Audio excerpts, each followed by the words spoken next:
What do we owe to injustice? What do we owe to crime so flagrant and immoral? Is the best course of action to bide and wait and be a bystander to history? Or to take action and fight for what is right?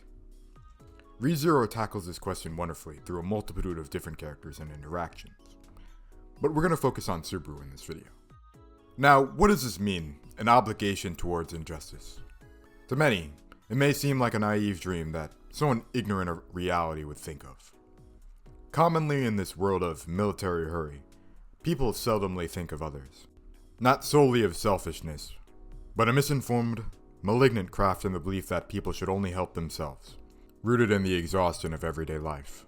But it is this idea that we are obligated, required to take actions within our means to prevent and stop injustices from a whole manner of different subjects from occurring.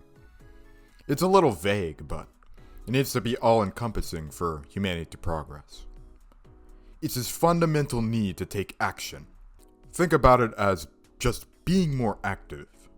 Rather than standing by and letting the world pass you, take action against those immoralities. Subaru's line in the first episode of ReZero, "The end of the beginning and the beginning of the end," establishes this ethos perfectly.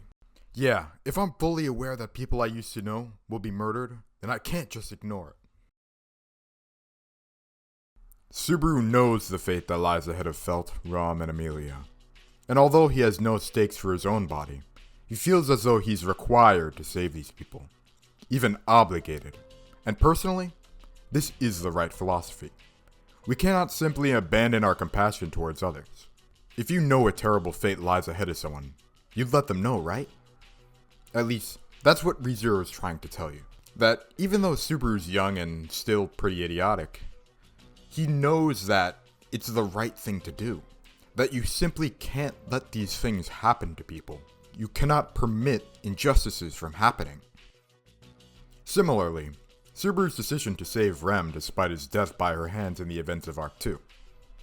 Despite the fear, pain, and having genuine reasons to abandon Rem and Rom, he decided to save them. But although it's similar, this example sets up a different situation. I would not say that Subaru is obligated to use return by death in this situation, because that would fall under the issue of utilitarianism, the betterment of the many over the benefit of the few. But the moral issue with utilitarianism is that it justifies a whole host of bad actions, especially since it justifies the absolution of people's autonomy in order to benefit the many. The dystopian story, The Ones Who Walk Away from Omelas, describes these evils, setting up a scenario in which a utopian society relies on the unbridled suffering of a single child. The issue with this is the power of autonomy. The child is forced into a situation in which they have to endlessly suffer for others while having no choice in the matter. To help you understand this, take the surgery format of the trolley problem. Would a person be obligated to give up their bodily autonomy to save the lives of 5 others? Of course not, because a moral doctrine in which someone has to give up their autonomy is immoral. So the difference here is that Subaru is not obligated to save Rem in this scenario. He's not required to use return by death, especially given that he doesn't know the limits of his power. What his actions show here isn't an obligation towards injustice, but the power of compassion and empathy towards other people's suffering. He couldn't ignore the pained cries of Rom, and he certainly couldn't ignore what they had done for him during his nightmares. Now, let's move on to another example. Subaru's actions at the royal selection. Yes, I know part of the reason behind Subaru's actions was his own selfishness and insecurities, especially reflected within his clear projection to Julius. But we cannot throw away the multifaceted nature of the scene. Subaru is particularly aware of the injustice shown against Amelia because of his background.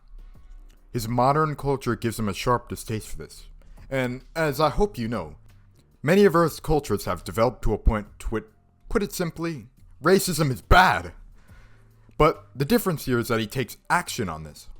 He takes action against the discrimination, and had it been more respectful to Amelia's wishes, especially since he forced himself into the royal capital, it may have been applaudable. It wasn't wrong for Subaru to stand up for Amelia, but the way he did it was absolutely wrong. But I'd like to look at a much better example. The scene that contrasts it perfectly being Heinkel's introduction. For this, Subaru is in every right to stand up for both Wilhelm and Reinhard, two of the people he respects most in the world. Subaru's reaction was not forged of selfishness, but of his compassion, because he knew of the rift between Reinhard and Wilhelm, and wanted for nothing but for them to mend their relationship with one another. Subaru's anger here points out a clear injustice to the rest of the people in the room, essentially communicating that we cannot stay silent in this. And following Subaru's response, many of the other camps decided to chip in as well. To explain my interpretation of Julius's words and his and Subaru's conversation, Subaru gave everyone a voice. The Subaru being active and standing up for others, the rest of the people in the room were given the initiative to act as well. Subaru's action made everyone else need to act too. It inspired them to stand up. Which is why I view the royal selection scene a bit different. Now yes, as I mentioned before, Subaru is obviously being a jackass. Emilia was perfectly able to handle herself in this situation. But the fact of the matter is, even the people that knew what was happening was wrong, Reinhard, Julius, Ferris, said nothing about it. And that's a problem. What's good about Subaru's, let's say, disconnection from the world, is that he's willing to stand up against these injustices. That he's one of the rare people willing to take action against what's so obviously wrong, which allows him to be a catalyst for social change. So that's why Subaru's actions in this scene are perfect. Him having worked on himself and his personal flaws allows him to project this voice of action and communicate it properly to the rest of the people in the room, rather than falling flat and tripping over his own selfishness.